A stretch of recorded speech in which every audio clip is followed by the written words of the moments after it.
First and foremost, let me start this video off by saying Happy New Year to everyone. Happy 2026.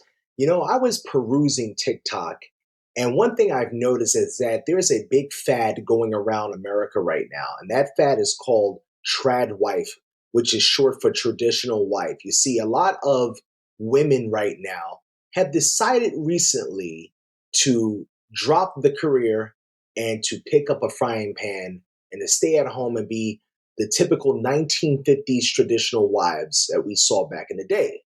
Well, I'll let you guys know how I stand on this topic at the end of this video. I want you folks to look at these clips and I want you to really pay attention to the various opinions coming from women from different diverse backgrounds. Check our reality. I don't look like a trad wife, do I? But I feel like I am. And one of the main reasons is the following, and hear me out on this one. My husband is the most important person on earth to me. Not my parents, not my mom, not my daddy, not my kids after they're self-sustaining, not my job, not my social media. My husband is the most important person to me. Nothing will come between me and him. I do things with him I do with no one else. I talk about things with him I talk about with no one else. And if I don't protect the peace within that relationship, no one else will benefit from me. My children won't, my job won't, nobody will, because we rely on each other for more than just the basics. We made a vow to each other to be more than partners, that word that is used today so freely.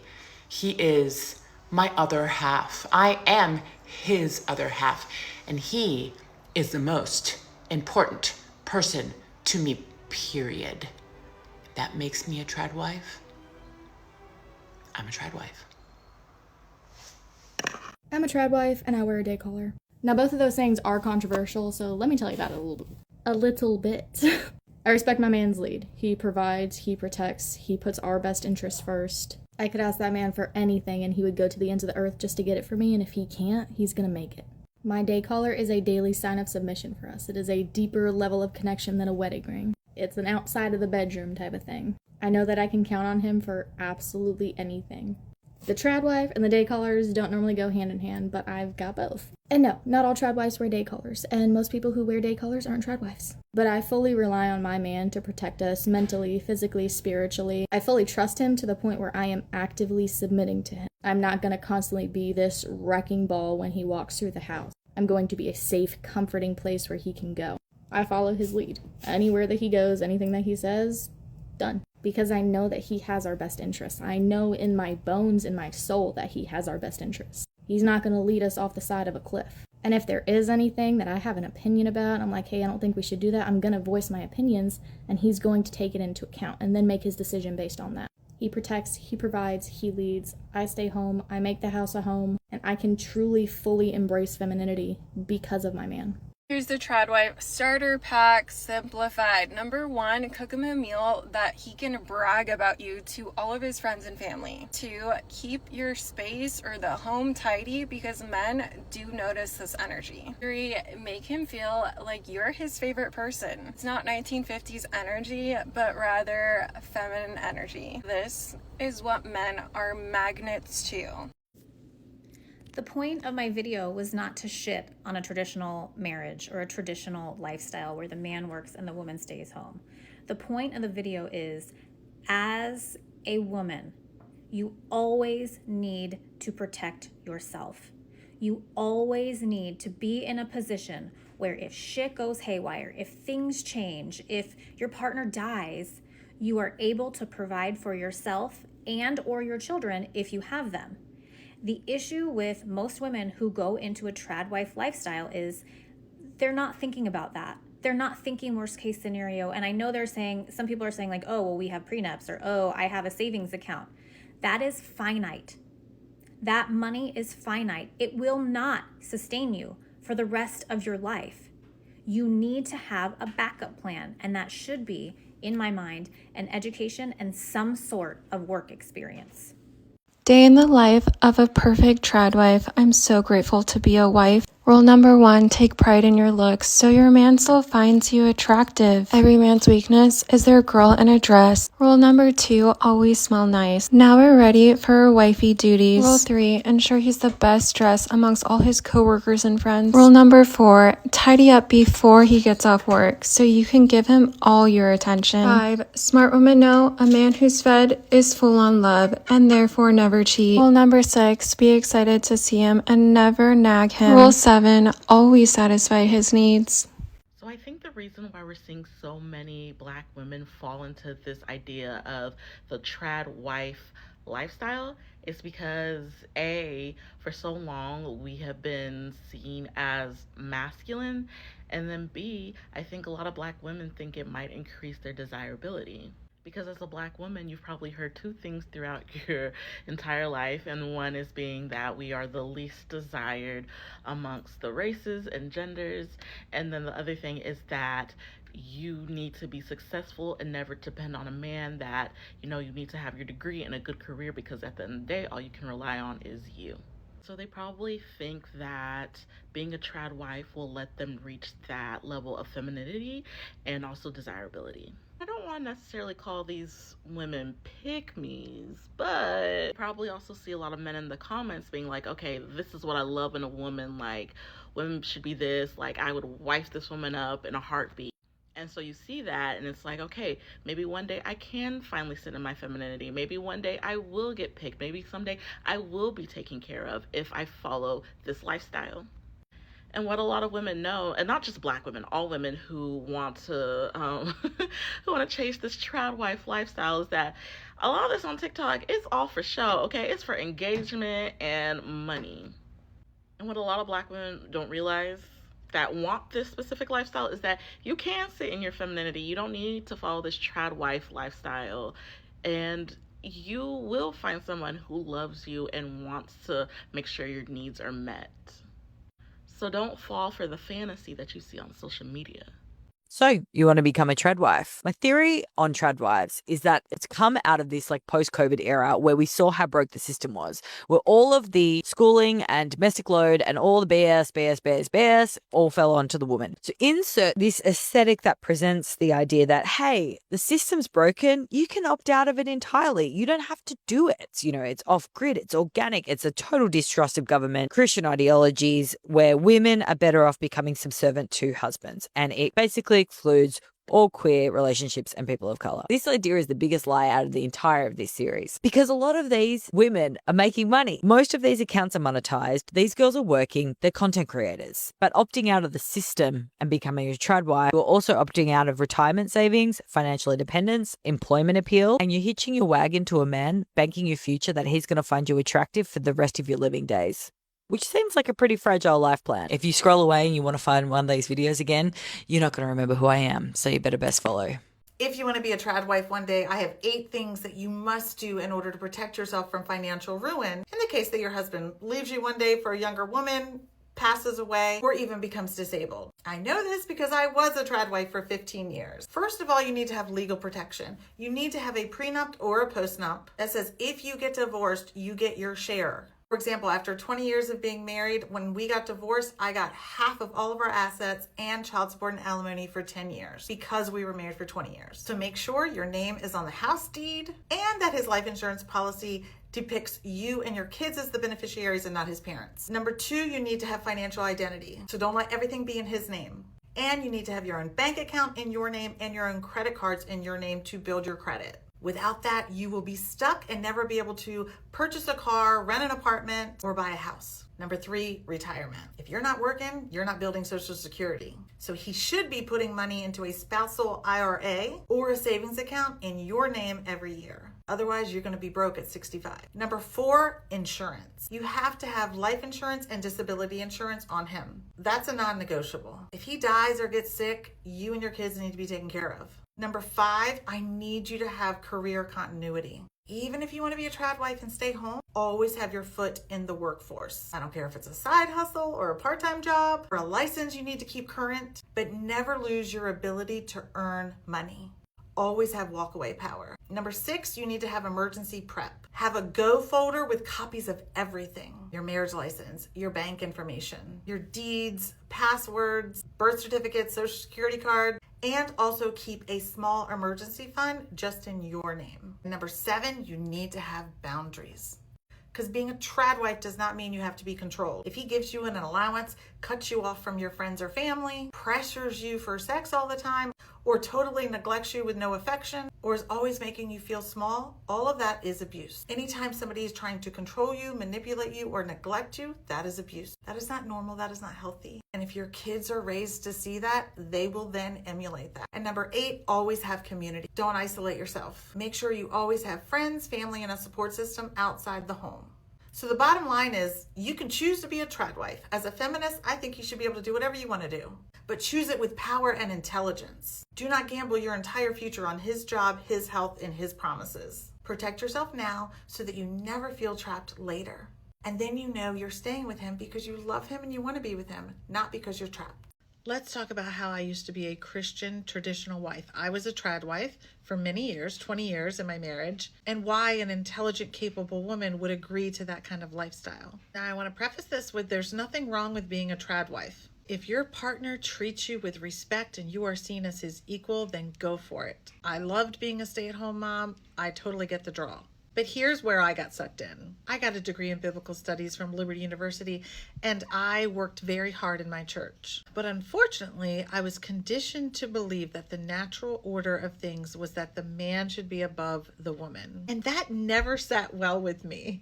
I didn't understand it. I was raised by a single mom who was strong and independent, so I thought that was extremely unfair. And when I would go to my Bible professors and talk to them about this, being one of the very few women in the biblical studies department, they would explain to me that everybody had a role, and that was my purpose. And although it kind of sucked, I was a martyr. That me submitting to my husband would lead to these great rewards in the afterlife. And I liked the sound of that. I was taught that being a martyr for God was the greatest thing you could do. And if I had to sacrifice my happiness in order to please God, then I would do that. It kind of gave me this like superficial purpose. But with that said, I had been taught by women in the church that although the man was the head of the family, the wife was the neck that turned the head, and the neck had the true power. And the man was just a figurehead, but the woman was the true influence. So that was kind of a coping mechanism that I used, and also kind of a subtle form of rebellion. Now, I'll be honest with you, if I had married a man that was truly kind and saw me as an equal, I would have no problem submitting to his leadership. And in theory, before the marriage, I had no problem with it. But once I got married, I'll just put it this way. We had these 2 lamps above our bed, and I asked my husband, what is it that you want me to write on my lampshade that I could just get by osmosis through the night while I'm sleeping? And he said, obey. He just wanted me to obey him. So I wrote on his, kind. I just wanted him to be kind. That's all I wanted. And neither of us got that message through osmosis. But I truly believe that women are brainwashed and indoctrinated by their church or their religion, not all, but a lot, into believing that they have to have that servant heart like Jesus did, and that they have to turn the other cheek, and they always have to forgive, despite abuse running rampant in their relationship. So I had to reevaluate my beliefs, and what I ultimately decided was, fuck that. Never again in my entire life will I ever let anybody, man or woman, rule over me and make decisions for me. That I'm a perfectly capable woman and I can make my own decisions for my life. These days I consider myself working towards becoming what's now known as a trad wife. A trad wife is a traditional wife, a woman who is feminine and who believes that there are distinct roles to play in a monogamous, heterosexual, sacred relationship between a husband and a wife. And this doesn't mean that I think that every other person should do this. I think it's important for others to have their own choices in life. But for me, when I'm operating in my feminine state, I feel in flow. I feel that I'm on purpose. I feel that I'm operating at my highest level. It feels right. And I hope for Mr. Man that when he is operating in his masculine state, he is operating in his highest way of being, and that together we then operate in a unique and very complementary fashion, where his traits and my traits work with one another to balance one another out in many ways, to assist one another, and to bring out of one another the very best in each other. So the analogy I like to use when I'm trying to explain to my friends who've known me for all my life as a pretty staunch feminist who's now become a trad wife, I say that for me, I am naturally not a leader. Other women might be, but I am not.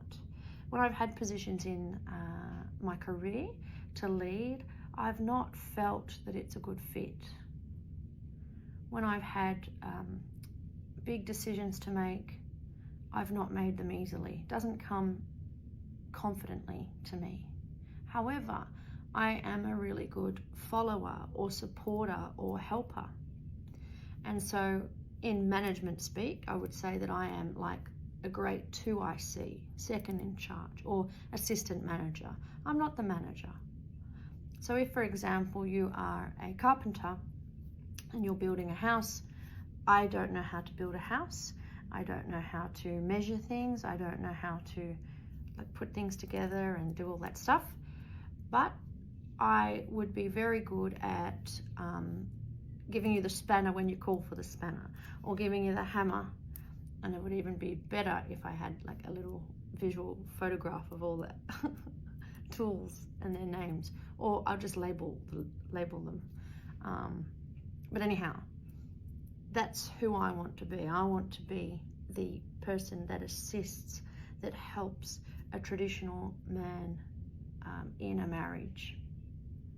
Some people get upset about this and they say, what, you mean you're going to be silenced? You're going to have no voice? You're just going to sit there like a turnip, mute and without agency? No, that's not what it means at all.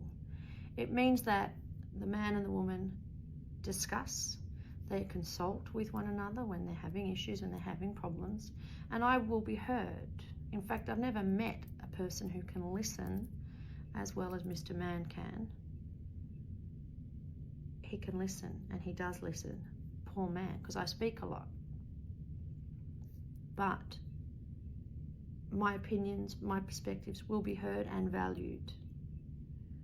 However, when it comes to big decisions, he will lead. And I'm happy to step back and say, you're the man, you make the decision, because I acknowledge that in this more traditional relationship that I'm aiming for, that I'm building at the moment, that he is better minded for these things. He can see around corners, he can anticipate things, he can make decisions and be confident and strong in those in a way that I can't, or in a way that I'm not so good at. Of course, there are things that he can't do that I'm very good at in my natural feminine way. And they are the special things that I bring to him, things that he can't do well for himself. So it's not about being, having my head down and just saying, yes, sir, no, sir, how many bags full, sir? That's not the way it works.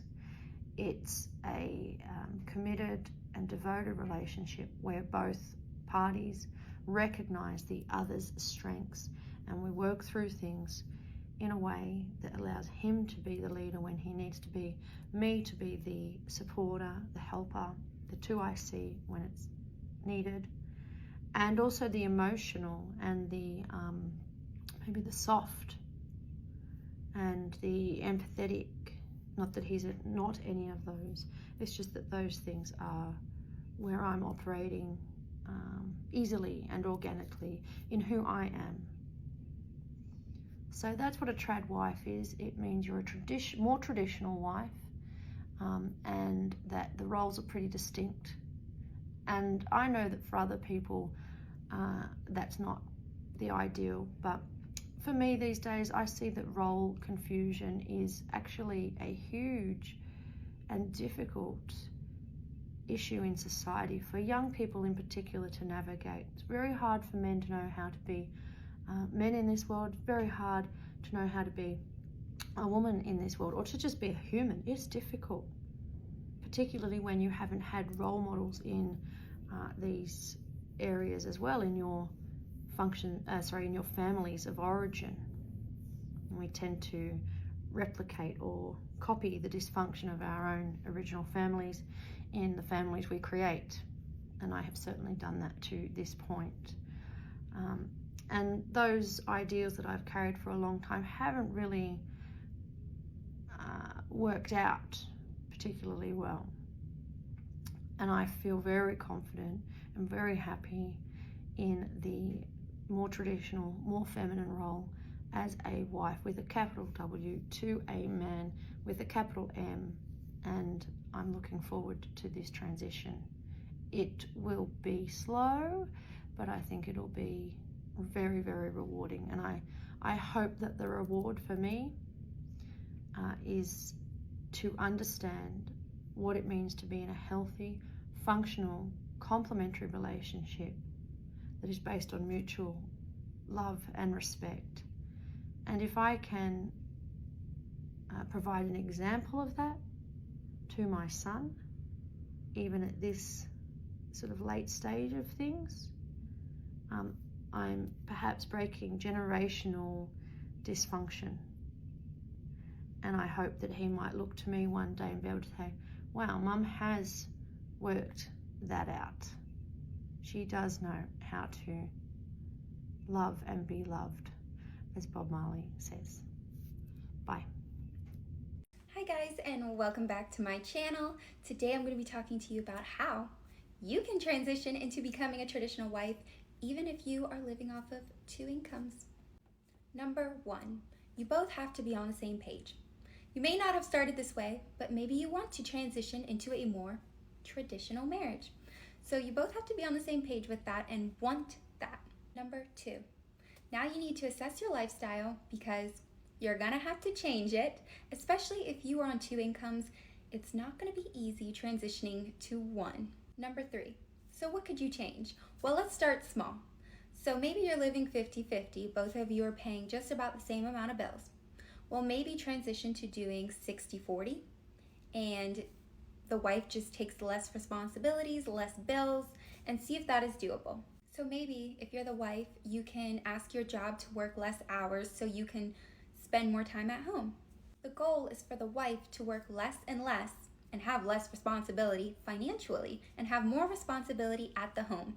Once you've done 60-40 for a little bit, maybe transition to doing 75-25. So maybe the wife can start working part-time and you picking up more hours at work. Number 4, take a look at your house.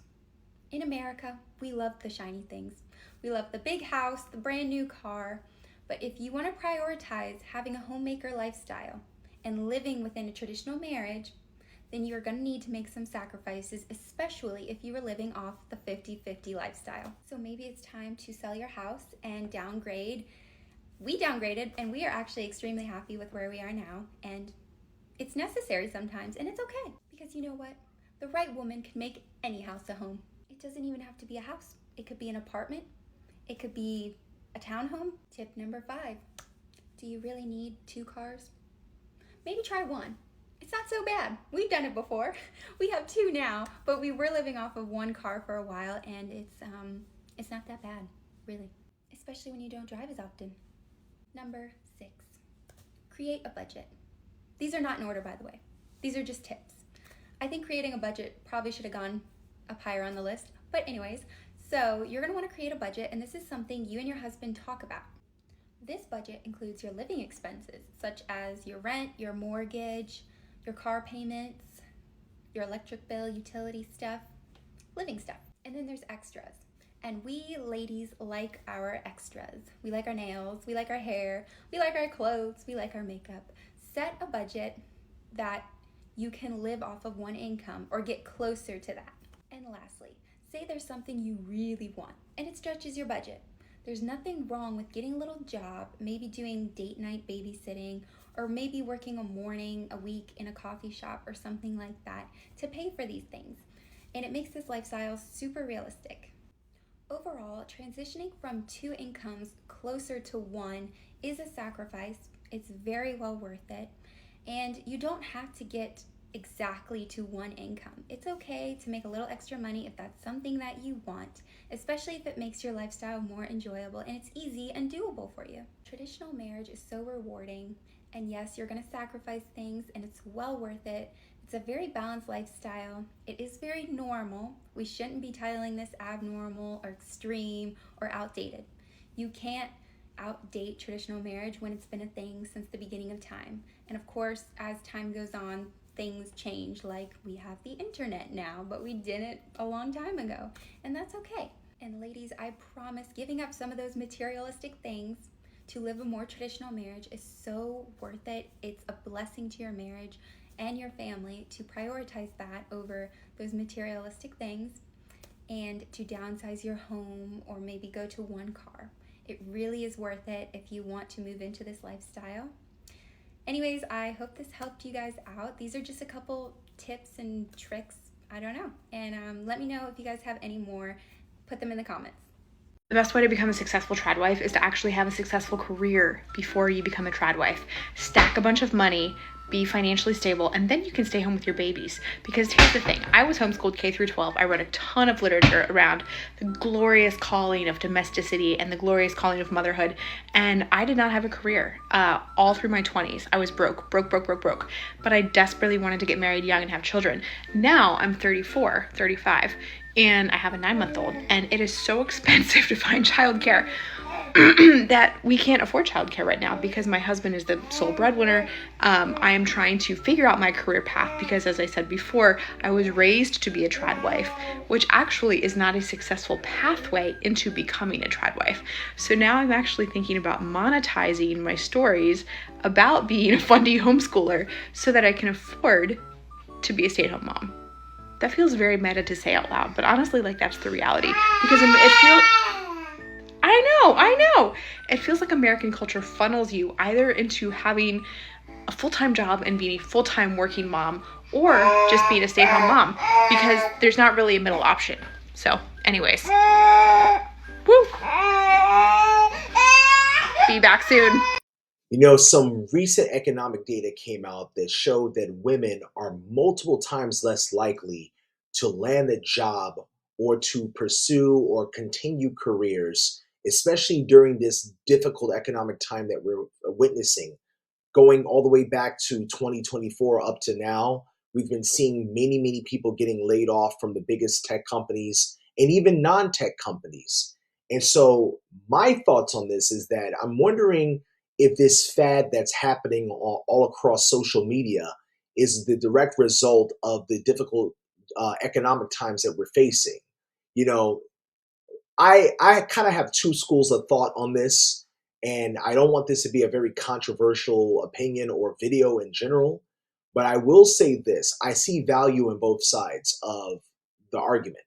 You know, I see value in the traditional family structure that we had back in the 1940s, 50s, 60s, and so on. But I also do see value in women sort of taking on a more contemporary, modernized lifestyle of going to work and there being 2 incomes in the household or even more. So let's take the position first of the traditional or a housewife, or the trad wife as they call it. Now, one thing that made families a lot stronger back then was their bond that they had in the household. There was a husband who went out to work every single day. There was a traditional wife who took care of the household chores, helped to also raise the children, you know, get them dressed, get them prepared for school and so on, even perhaps pick them up from school. And then you have the children, and in some cases you may have a pet or 2. And this was the stereotypical American family structure back in the 40s and 50s.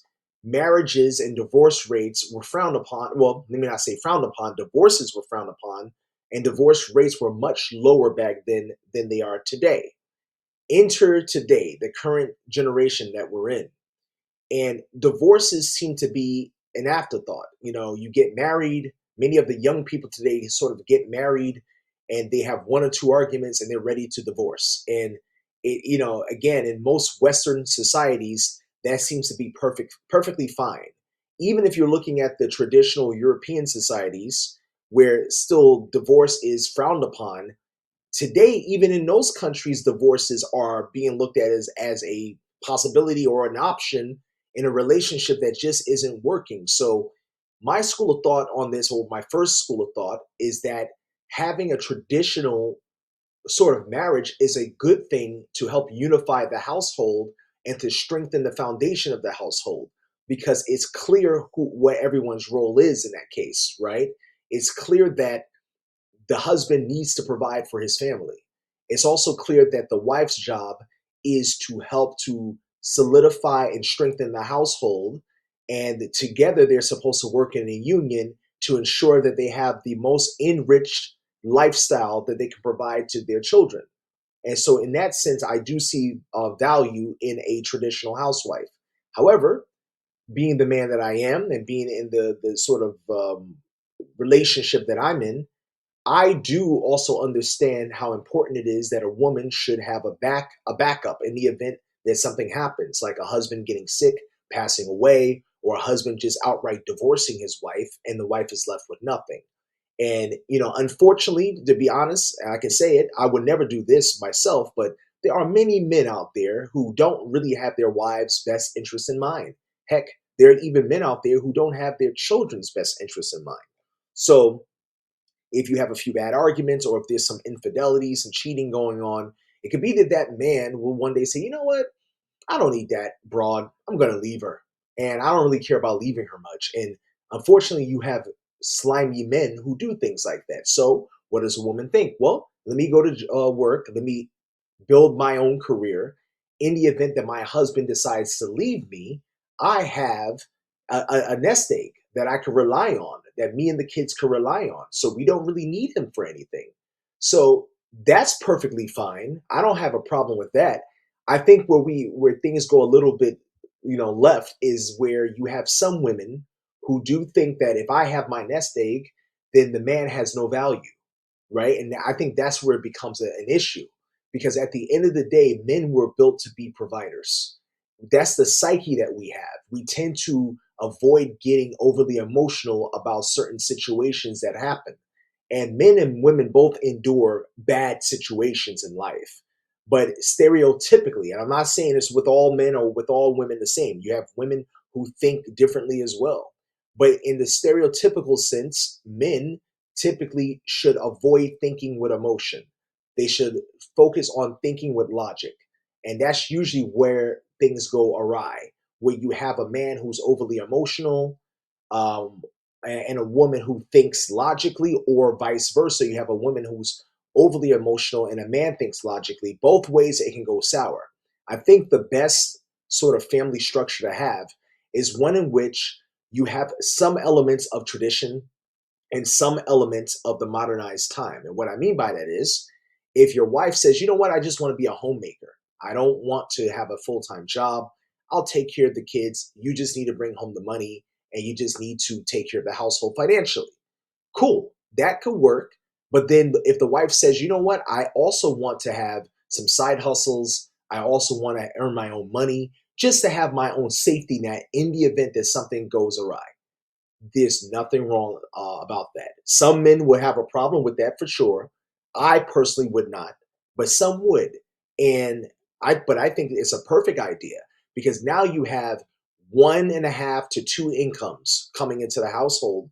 And in the event that the husband loses his job, you definitely have a safety net to fall back on. And if she's a good wife, she shouldn't fret when it comes to paying the bills in the event that you lose your job.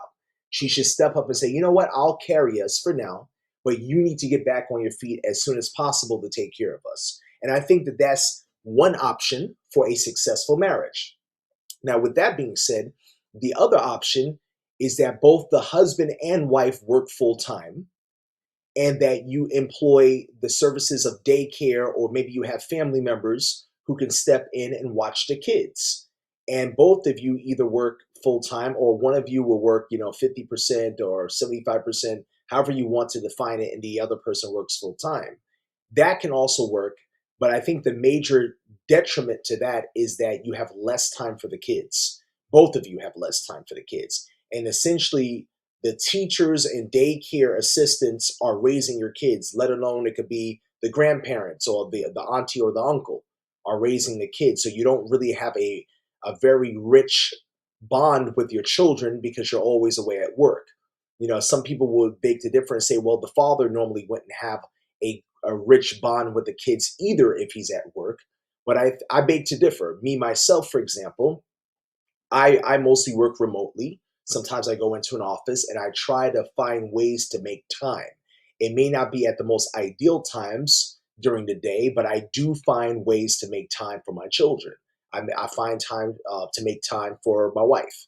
And it's important. It's very difficult to manage it, but it's a very important part of the family structure to have some time allocated to the family, just so that they know that you're tapped into everything that's going on, and they have a sense of the father being there for them as they grow, especially in the case of the kids, and obviously the wife, for other reasons. But yeah, I mean, these videos were definitely enlightening to watch. There were different opinions. There were some women who were for it, for the trad wife lifestyle, some women who were against it. And me personally, as I said before, I'm for a mix of both with the proper elements inserted. I am not the kind of man that says I am the head of my wife, because to be quite honest, I find that I am one of the heads of my household, if not the head. I don't need to say I'm the head of my wife. I think those are men who are toxic masculine men who have to say things like that. But at the same time, I am not afraid to say that it is my job and my duty as a husband and a father to provide for this household, to ensure that my wife and my kids are taken care of. I'm not afraid to say that, right? So I think that you have to kind of walk a thin line and be a bit careful in how you phrase it. But everyone's job in a household is very important. The husband's job and the wife's job, no matter what position you take or what role you play in the household, both jobs are important. If the wife goes to work and the husband is a stay-at-home dad, then both people have to play the role. You're a team, you're on the field, you're running scrimmage together. You both have to make sure that you take care of the household, the financial aspect of the household, the emotional aspect of the household, as well as the moral aspect of the household, so that your children can learn from that, because children are like sponges. They're going to look at what mommy and daddy do, and they're going to pretty much mimic it, and also employ that same sort of structure into their household as they get older and begin to have their own family. So it's critical that the mommy and daddy have a solid structure, not just as mommy and daddy, but as a strong union between husband and wife. So with that being said, guys, again, I want to wish everyone here a happy 2026. YouTube thinks you'll like this video right here, so make sure you give that a click, and I'll see you on the next one.